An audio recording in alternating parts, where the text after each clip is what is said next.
Bonjour à tout le monde, cela fait un mois que j'ai publié la vidéo sur cette chaîne Liège. À l'époque, je fais un coupe ici à ce niveau pour pouvoir plier cette partie vers la gauche. Mais si vous vous rappelez, à l'époque, l'arbre était vide. Maintenant, après un mois, il a réellement créé beaucoup de végétation. Donc aujourd'hui, il faut sélectionner quelques branches, il faut raccourcir d'autres branches, il faut laisser tiger quelques branches. Donc, aujourd'hui, je vous montrerai et je vous expliquerai ce travail petit mais très important pendant la construction d'un arbre. Et après, je dois vous dire d'autres choses encore. Donc, restez sur la vidéo et bonne vision. Bonjour à tous les amis d'Inarte Bonsai, je suis Carmelo Bonanno, instructeur bonsai et propriétaire d'Inarte Bonsai. Je l'ai dit pendant l'introduction, il y a un mois, j'ai publié la vidéo sur cette chaîne Liège. À l'époque, je vous montrais une technique pour pouvoir plier des branches ou des troncs trop rigides. Mais aujourd'hui, on doit faire d'autres travaux. Avant de vous montrer toutes les choses, je vous fais un petit résumé pour mieux comprendre comment gérer la construction du bonsaï. Et donc, le 2023 était l'année du rempotage. Après le rempotage, j'ai laissé tiger l'arbre pour qu'il puisse reprendre la force et gonfler les branches primaires rapidement. L'arbre arrivait au début 2024 plein de végétation, comme je vous montre ici dans la photo en bas. Vers la moitié de mars, je fais une grande sélection pour pouvoir préparer l'arbre à la nouvelle saison. J'ai laissé sous la main les branches primaires importantes pour la construction du bonsaï. Enfin, à la fin d'avril, vers la fin d'avril, le 26 exactement, j'ai réalisé la vidéo pour vous montrer la coupe et le pliage de la branche à haut. Aujourd'hui, on va regarder ensemble autre étape de l'évolution de cette, on peut dire, futur bonsaï. Et donc, pince coupant et ciseaux à la main pour la première partie du travail, mais plus tard, on va substituer aussi le banc. On a l'exigence d'enlever le fil. Et donc, on fera aussi cette petite chose. Mais maintenant, je dois vous dire que le 1er juin et le 2 juin, je serai présent à l'exposition régionale PACA de la FFB à Sainte-Tulle, avec un bonsaï dans l'exposition, avec un stand dédié à la vente, avec des pots, avec du fil, avec des matériaux, avec des outils, avec beaucoup d'arbres. Et je ferai aussi une petite conférence, donc on aura un moment didactique tout ensemble. Donc, si vous pouvez venir, vous êtes bienvenus. Donc, la semaine prochaine sera une semaine réellement chargée pour moi parce que je dois préparer toutes les choses. Et on aura la vidéo seulement le vendredi. Donc, prochaine semaine, vidéo vendredi. Maintenant, on revient à notre travail. Ok, on commence comme l'autre fois en enlevant tous les petites branches qui sont sorties sur le tronc. Je dois faire noter que j'enlevais complètement les petites branches, mais je laissais une tige et après, plus tard, on verra la motivation. On vient sur la branche à droite. Ici, j'ai une ramification vers l'arrière, une ramification vers l'observateur et une tige très forte est partie, est sortie vers le haut. La direction n'est pas agréable, pas utile pour la construction du plateau, mais en plus, elle est partie réellement trop fort et elle commence à gonfler cette région. Donc, on enlève complètement pour pas avoir de problème de contre-conicité dans le futur. Une des choses la plus importante, c'est de faire des tailles de sélection pour garder la conicité. Donc ici, j'ai ma branche primaire. Ici, j'ai sa division, mais réellement, cette branche commence à être d'un diamètre intéressant. Je dois l'arrêter et donc je coupe ici parce que en coupant là-bas, je peux garder la conicité avec cette branche-ci. J'utilise ici, dans la partie finale du plateau, le même critère. Donc, branche secondaire déjà grand, je vais la raccourcir beaucoup. Comme ça, je pourrais utiliser sa ramification pour créer conicité. Ici, j'ai une division très intéressante à droite et à gauche, et la partie centrale, je devrais la couper, mais je la laisserai tigée pour obtenir encore un peu de diamètre.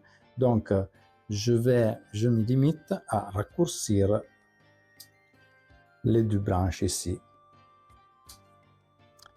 Ok, sur la branche que doit tiger, j'essaye de, ok, que doit tiger pour grandir encore la dimension de la branche primaire, je vais enlever complètement la végétation, sinon sur la partie apicale. Sur la branche de l'autre côté, on fait exactement le même décours. Donc, sur cette partie qui commence à être intéressante pour la ramification, je arrête la pousse. Sur la partie plus loin, je laisse tiger pour chercher encore d'augmenter le diamètre. La branche qui monte, pas intéressant. Je l'enlève complètement. Et maintenant, on vient à ces tiges que j'ai laissées quand je fais la sélection de petites branches sur le tronc. Pourquoi je les laissais? Si vous vous rappelez, pendant la dernière vidéo, j'avais l'idée d'utiliser cette branche pour créer un gros plateau le plus important qui donnait la direction à l'arbre dans ces régions. Et je voulais utiliser la branche à droite pour créer un plateau pour balancer le poids de ce grand plateau. Mais maintenant, j'ai trouvé une nouvelle branche positionnée plus bas en comparaison à la branche à droite. Et la logique me dit que c'est mieux d'utiliser cette branche pour créer le grand plateau. Si je fais ce choix, alors la branche plus haut deviendra un plateau moins large, à peu près à cette hauteur. C'est clair que si je fais un choix comme celle-ci, je dois accepter d'allonger le temps de réalisation de mon bonsaï. En fait, la première branche doit être la branche avec le diamètre le plus grand. Et dans cette situation, il signifie utiliser au moins 2 années, sinon 3, pour obtenir le diamètre le plus juste. Et comme je le dis déjà, il devient très important pendant la construction du bonsaï de dédier les premières années pour obtenir la structure la meilleure possible. Seulement comme ça, on peut obtenir un bonsaï réellement de haut niveau. Maintenant, je continue le travail sur la partie plus haut avec exactement les mêmes critères. Dans le futur, cette branche deviendra la tête. Et les deux branches avant et après deviendront les deux plateaux à la base de la tête. Donc, ce sont des plateaux importants. Pour la partie plus loin, je vais déjà l'enlever. Ok, avec ma pince coupante, je viens ici et je coupe.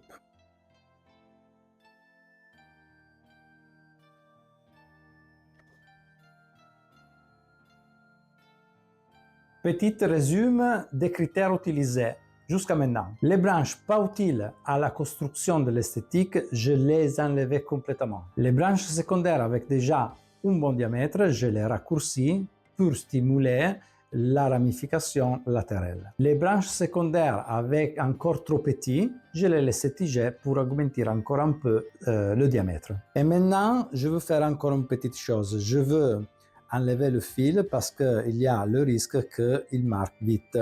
Mais pour enlever le fil, je dois substituer le banc parce que si est visible, le banc est accroché sur une spire. Alors, je prends un fil, je le mets dans un plastique pour pas abîmer la branche. Je me mets ici entre deux spires. Je vais fermer comme ça. Je vais me positionner contre la vis que j'avais mis l'autre fois et je tire et je ferme comme ça. Ok.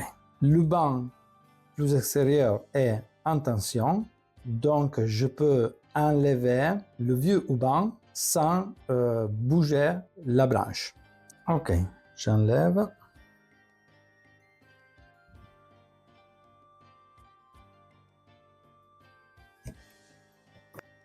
Voilà. J'ai enlevé le vieux banc, l'arbre n'a pas bougé. Maintenant, je peux enlever la ligature. Et voilà, maintenant la chaîne liège est plus légère. Elle continuera à pousser très fort comme elle a déjà fait pendant la première partie de la saison végétative, mais elle continuera à pousser plus vers l'intérieur selon notre nécessité. Si vous avez regardé la vidéo jusqu'à maintenant, je vous remercie beaucoup. Je vous demande comme d'habitude d'utiliser les commentaires en bas, de partager la vidéo et de vous abonner si vous devez encore le faire. Parce que pour vous, c'est une petite chose gratuite, pour moi, c'est très important. Et maintenant, tout ce que j'ai à faire, c'est vous donner le rendez-vous au prochain vendredi avec la nouvelle vidéo. Ciao, ciao!